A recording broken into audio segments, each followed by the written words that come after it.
ছেলেটির নাম ছিল রাহুল। ছোট্ট একটা গ্রামে মায়ের সঙ্গে থাকত।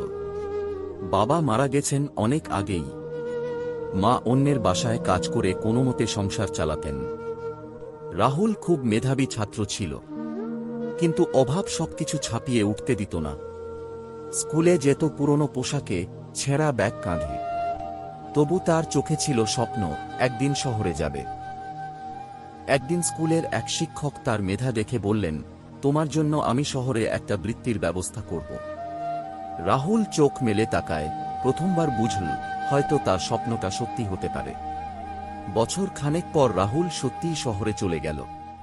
পড়াশোনা, পার্ট টাইম কাজ, নিজেকে গড়ে তুলতে সে দিনরাত এক করে দিল।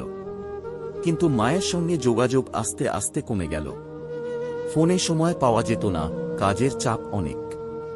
মা প্রতিদিন সন্ধ্যায় বাড়ির উঠোনে বসে থাকতেন, ছেলের ফোন আসবে ভেবে। একদিন মায়ের শরীর খুব খারাপ হয়ে গেল।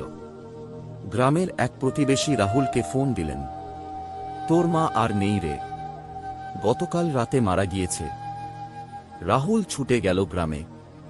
মায়ের ঘরে ঢুকে দেখল মায়ের বালিশের নিচে একটা পুরনো চিঠি। চিঠিতে লেখা, রাহুল, জানি তুই ব্যস্ত, তবু প্রতিদিন তোর ফোনের অপেক্ষায় থাকি। যদি কখনো ভুলে যাস, মা যে তোকে কত ভালোবাসে, এই চিঠিটা মনে করিয়ে দেবে। রাহুল বোকার মতো দাঁড়িয়ে থাকল, চোখ দিয়ে অঝরে জল ঝরল।